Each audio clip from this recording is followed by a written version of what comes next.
Hey everybody, welcome back to Jon David's Journey. I'm Jon David's dad, Justin, and excuse the beeping if y'all can hear it. It is just him desatting a little bit. One of the things that we have gotten used to with him being here and with his particular physiology is that he will go through these desat periods, especially also when he's sleeping. We all desat a little bit in our sleep. We take shallower breaths and things like that. However, we don't typically have the small margin of error that he does. And so because his margin of error is smaller, then typically it shows up on the screen. Whereas ours, we desat a little bit and it's all fine. We wake up in the morning and we're good. But with him, he's closer to the numbers that they don't want him to be at. And so we tend to hear it go off. Now, as for today, he weaned methadone and BMX. Methadone is one of his sedatives, and we're working our way off of the methadone, the Ativan, and the clonidine, which are the three sedatives that are holding him here. And then the BMX is his diuretic, which makes him pee, and he's slowly being able to come off of it. And so we are really excited because, again, we get off these medicines and we get his feeds consolidated and we get to go home, which they are projecting, knock on some wood, fingers crossed, that it'll be somewhere between the 19th and the 21st, which will be a little over a week.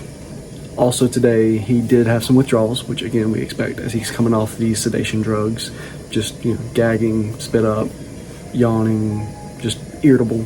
But again, the wonderful thing is that the medicine that seems to work the best for him going through these withdrawals is being held and just being snuggled. So again, we are happy to give him that medicine. And he got it a lot today from multiple people, from myself, from Grammy who visited, Aunt Amanda who visited, and Mama Kay who stayed overnight. So he had plenty of snuggles and snuggle medicine today. So even though it was a waddy day where he was going through that withdrawal assessment tool, that's the adjective they use, even though it was a waddy day, he, made it through it and had his snuggle medicine. Also, Mama Kay has been like his third parent while we've been here and has taken a lot of shifts. So thank you, Mama Kay, for being there for all those nights. Cousin Ian also came with Aunt Amanda, and so Hunter got to talk some baseball with him and watch him play some baseball on one of his videos, so he was pretty stoked about that. And Hunter honestly just loves being a big brother. You'll see in some of these photos and videos that he just really enjoys trying to take care of Jon David. There were a couple times today where really proud parent moments where Jon David was being waddy and being, upset. He was irritable, and Hunter's coming over and patting him. "It's okay, buddy. It's okay." And quite honestly, that is one of the things that we are very, very proud of Hunter for, that he has taken to being a big brother really well. Now, if you're wondering why I am wearing all this camo, it's because I went hunting this morning. It was the last day of turkey season in North Carolina, and the outdoors is kind of my happy place. So I hadn't changed yet. I'm not hiding from anybody in here. It was out in the woods. And last thing I'll say before I let you get to the photos and clips is that Mallory, if y'all are friends with her on Facebook, you may have seen what she posted today about, it was an Instagram post about a couple that had gone through a really tough time with their child having CHD and being in the hospital, being on ECMO, and kind of the stress that you go through with that and kind of the stress that it puts on the marriage. And I'll say this, I am really happy that my wife is very strong. If you talk to her, she'll say that I'm very strong for her and that we have gone through this experience. There's definitely nothing that prepares you for this.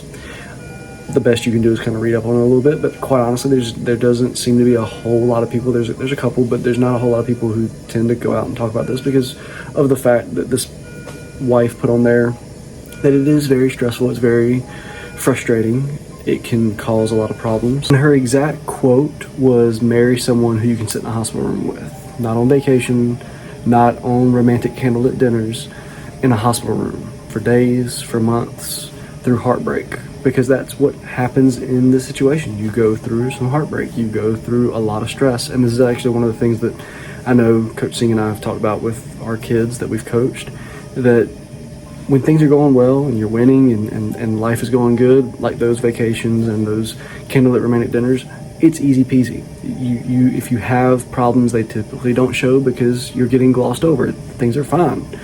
But then when you have these very stressful situations, then that's when the problems seem to kind of show themselves. So marry somebody who you can go through those problems with, because that's who you're going to need. Because I'm a pretty big Dave Ramsey person in terms of I agree with a lot of his financial teachings, but one of the things that he says is prepare for a rainy day. We all know a rainy day is going to happen. It may not be a hospital room for months on end, like what we've had to go through with Jon David, but you're going to have rainy days. And so I think Mallory's advice and her post is very much well received and it's good advice for everybody. Marry that person who you can sit in a hospital room with, because you may not have to sit in a hospital room with them, especially not for this extended period of time. May not have to be with your child, but you will go through rough days, and you need to be prepared for that and know that that's what you're prepping for. It gives the whole, for better or for worse, a whole new meaning. We never imagined that we would be here with our kid for over 2 months, but here we are. And again, I'm very grateful to have Mallory as my wife, and that she has handled this fairly well, considering all of the complications and all of the things that have come with it. So today, or I guess tonight technically, is going to be a step back night. He's back to half a liter on oxygen. We spoke a little too soon. He was going on 4 days off of oxygen, and so I was saying earlier that he has the cycles of desatting, and he was sitting in the upper 60s, low 70s, which are out of his range. He's supposed to be 75 to 85. And so he had been trending down all night. And so now they've got him on half a liter. I know. They've got him on half a liter of oxygen. And so he will be on it, and they'll try and wean him down. But he's sitting in the upper 70s, low 80s right now. So as long as he can hold there, then they will start weaning him back down. But this is just more to give him support, to make sure he's where he's supposed to be. And so yeah, today was his 5 weeks of being off the ventilator, and he decided to celebrate it with going back on oxygen. And this is frustrating for us. It's frustrating for anybody who has to go through this. However, again, one of the beautiful things about making these videos and keeping you all updated is that we are able to keep things in perspective. And in the grand scheme of things, like I just said, 5 weeks off of the ventilator. He's off the ventilator. Half a liter of oxygen is nothing. We are gonna be okay with it, and he can work his way back off, and it's gonna be all right. We are, just gonna keep working our way through it. They think it's probably because of the BMX wean. It's possibly a contributing factor, and that he's having more fluid that didn't get off through him peeing it off, and so maybe that's what's causing this. Could also just be him going through withdrawals and that being part of it too. So could be a couple different factors. But we are gonna sit here for a little while and do some snuggle magic and snuggle medicine here. And again, today has been 4 weeks since we've been in step down, 5 weeks off the ventilator. And one other thing that I forgot to say, talking about weaning, it could possibly be withdrawals, is that he had his methadone and his BMX turned to Q12 today, meaning he only gets 2 doses per day now. And so, again, those are pretty long distances apart. And so that could be a big reason why we're seeing him desat a little more right now. So we'll just see how he does. Hopefully this will be maybe like when we were doing oxygen the first time and having to wean a little bit at a time. He takes a step back, just needs a little bit more time, and then it works the next time we do it. And so maybe that's what this will happen. Right now he's just kind of having a step back. He just needs a little more time to get his adjustments together, and then we'll be fine the next time they try it. So hope you have a good night, and God bless.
everybody. Bye-bye.